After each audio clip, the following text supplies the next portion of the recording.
సేవలను వారి నెలవారీ వేతనాలు భత్యాలను చెల్లించకుండా వినియోగించబడుతున్నది. అదేవిధంగా సెకండ్ క్వశ్చన్ అధ్యక్ష, ఖాళీలు ఏర్పడిన వెంటనే జిల్లాలో రేంజ్ విఆర్ పోలీస్ ఇన్స్పెక్టర్ నియమించడం అవుతుంది లేదా వాళ్ళ ఆప్షనల్ అనుమైన విధంగా డిప్యుటేషన్ విభాగాలు నియమించబడుతుంది అధ్యక్ష.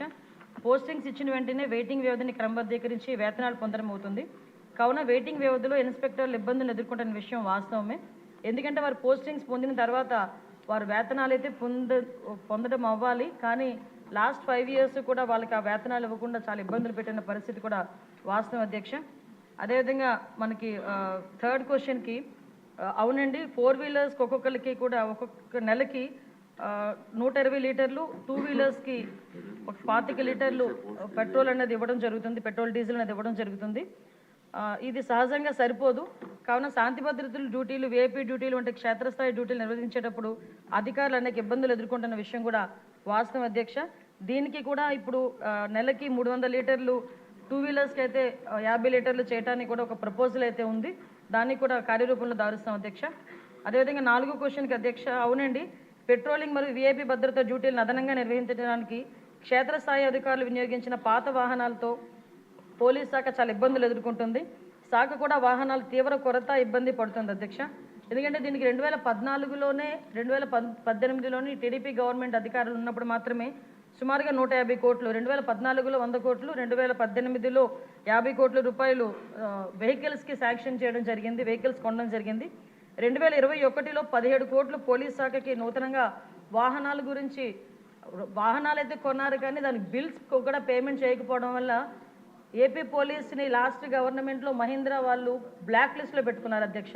అది చాలా సిగ్గుచేటు అన్నమాట. అది బ్లాక్ లిస్ట్లో పోలీస్ డిపార్ట్మెంట్ పెట్టుకొని ఈ రోజుకి కూడా కోర్టులో వాళ్ళు వేసుకుంటే, మొన్న ఈ గవర్నమెంట్ వచ్చిన తర్వాత 13 కోట్ల రూపాయలు దానికి వెహికల్స్ కూడా చెల్లించడం జరిగింది అధ్యక్ష. ఇప్పుడైతే సుమారుగా దగ్గర మనకున్న వెహికల్స్ 8,000 వెహికల్స్లో దగ్గర 50% వరకు కూడా అవన్నీ కూడా స్క్రాప్కి ఇవ్వాల్సిన పరిస్థితి ఉంది అధ్యక్ష. వాహనాలు అయితే ఉన్నాయి అధ్యక్ష, కొరత ఉంది అధ్యక్ష. 2023-24లో 1,567 వాహనాలను ఇదివరకే స్క్రాప్ చేయడం జరిగింది అధ్యక్ష. ఇప్పుడు 2,605 వాహనాలు స్క్రాపింగ్ సిద్ధంగా ఉన్నాయి అధ్యక్ష. నూతన వాహనాలు కొనుగోలు, ప్రస్తుత వాహనాల మరమ్మతుల కోసం బడ్జెట్ కేటాయింపు నిమిత్తం అభ్యర్థనతో సమస్యలను ప్రభుత్వ దృష్టికి తేవడం అయింది అధ్యక్ష. అదేవిధంగా నెక్స్ట్ క్వశ్చన్ అధ్యక్ష, అవునండి, పోలీస్ సిబ్బంది కొరత అయితే ఉంది అధ్యక్ష. 2023 December 31 నాటికి 19,999 వేకెన్సీస్ ఉన్నాయి అధ్యక్ష. వేకెన్సీస్ లిస్టు వాటి కేటగిరైజ్ ప్రకారం సభ్యులకు కూడా అందించడం జరిగింది అధ్యక్ష. తర్వాత మనకి 17/9/2002 తేదీ గల హోమ్ సర్వీసెస్ శాఖ నుంచి కొంతమందిని, అంటే తర్వాత క్వశ్చన్కి అధ్యక్ష ఈ ప్రమోషన్స్ గురించి అడిగారు అధ్యక్ష.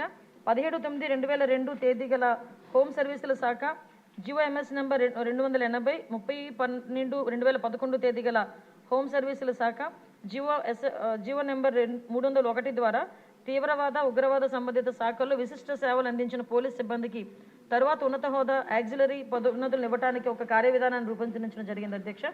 మార్గదర్శకాల ప్రకారం దిగువ పేర్కొన్న విధి విధానాలు నిర్వర్తించి అటు వ్యక్తులకు మాత్రమే యూనిట్ అధికారులు సిఫార్సు చేయాల్సి ఉంటుంది. అభ్యర్థి ఆమోదిత ప్రొఫెషనరీ అయి ఉండాలి. తీవ్రవాద వ్యతిరేక, ఉగ్రవాద వ్యతిరేక కార్యకలాపాలు విశిష్ట సేవలు అందించి ఉండాలి. సంతృప్తికర రికార్డు ఉన్న వాళ్ళు, అదేవిధంగా సర్వీస్ అంతటా ఏదైనా ప్రధాన సెక్షన్ లేకుండా గత 6 సంవత్సరాలకు క్లీన్ డిఫాల్ట్ షీట్ కలిగి ఉండాలి అధ్యక్ష.